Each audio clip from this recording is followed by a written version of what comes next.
South African Grand Prix has taken a step closer to returning to the Formula One calendar, with FIA approving plans for Kyalami to become a Grade 1 circuit.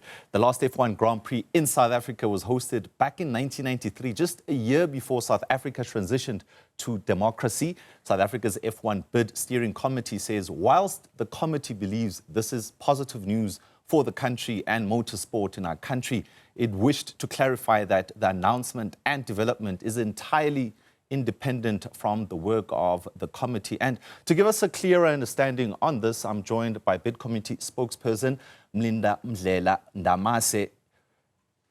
Good morning, sir. And just for clarity, does this mean that the design approval does not automatically mean that Kyalami is the preferred candidate to host? Good morning, and good morning to viewers. You are quite correct. I think what we appreciated yesterday as the committee, and the point that we made, is that, as you would know, the owners of Kyalami have, over a period of 11 or 12 years, which predates even the existence of the committee and the current bid process, been investing in making Kyalami a circuit that is qualifying, or a circuit that is certified to be able to host major motorsport events. And what they announced yesterday was a significant milestone in their own journey towards securing motorsport or FIA approval for Kyalami to be a Grade 1 circuit. Obviously, there are bids that are currently being considered by the committee with regards to a promoter for the F1 race in South Africa. And whilst we acknowledge and are enthused by the developments at Kyalami, it was just important to note that Kyalami's efforts and Kyalami's program is a program independent of the bids process, and that the bid process is still underway with evaluation and adjudication of the bids that were received. And in the near future, which hopefully will be in the next week or two, the bid committee will be handing over a report to the minister on the preferred bidder for the F1 promotion in South Africa. So, I mean, the costs to upgrade Kyalami are estimated to be roughly 200 million rand. And without government's official backing, this would mean a loss to Kyalami circuit owner Toby Fenter and Clive Bowen, founder and director of UK-based APIS Circuit Design, doesn't it?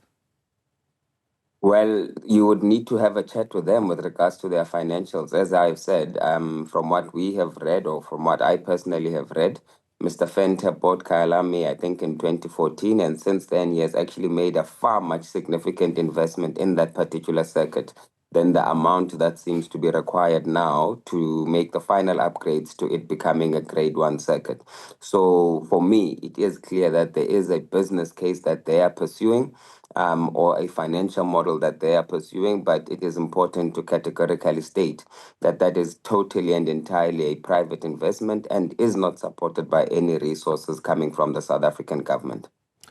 So Kyalami, with its rich history, I mean, they've hosted F1 events in the 60s right up to the early 90s. And of course, with these upgrades, does that give them an upper hand looking at the bids?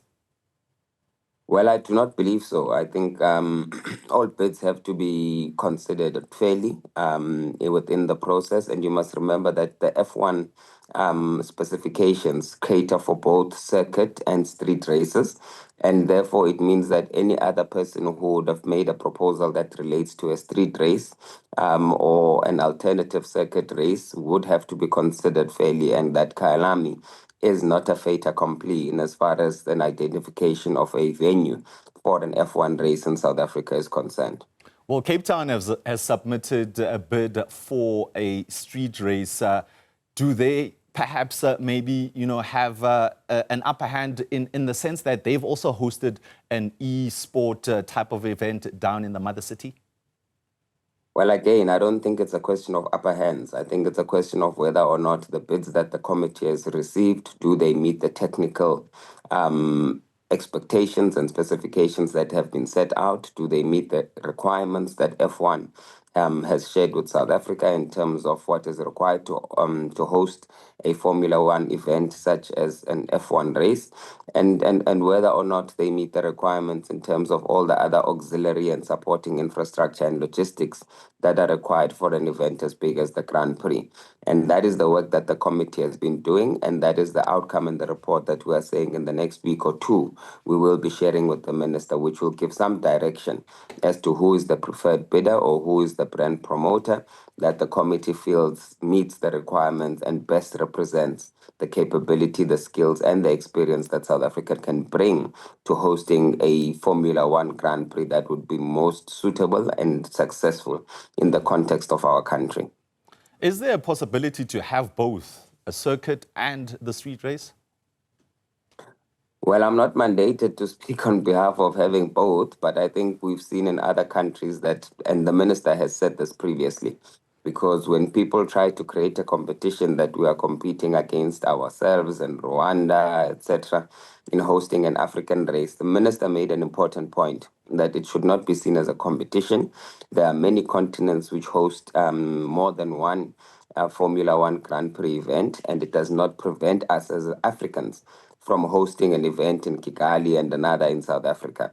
But I also assume, coming from the same breath, that it also does not prevent us, if we had the capacity and the resources and there was the capital investment available, that in future you could see South Africa hosting more than one race, because we've got the cities, whether it's Cape Town, Johannesburg, Durban, Port Elizabeth, we've got the infrastructure and the cities that would most likely, if the investment was made, be able to carry such events.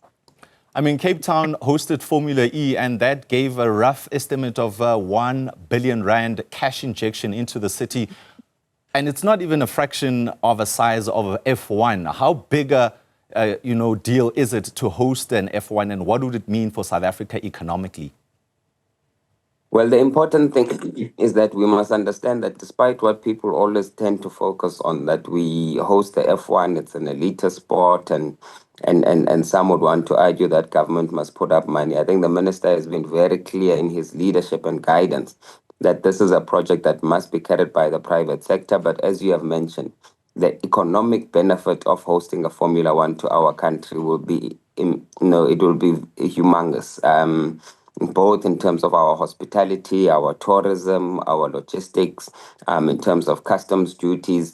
It is a multi-billion rand investment and multi-billion rand economic impact that would be felt throughout the country on a year-to-year basis. And if you make a comparison with countries such as Brazil, if you look at the economic impact of the race in Baku, I mean, those are countries who are turning over $500 million per event back into their economies. And that would tell you that South Africa would easily be standing to benefit in excess of about 30 billion rand for us to be able to host, for us in hosting the F1 event in our country. And that's 30 billion rand that would obviously translate into jobs and a lot of economic activity and investment. And it will not only be around the Formula One race, but being a destination and a host city or host country for Formula One surely attracts a larger audience for yourself and as far as tourism is concerned throughout the world. South Africa's F1 Bid Steering Committee spokesperson Mlimandlela Ndamase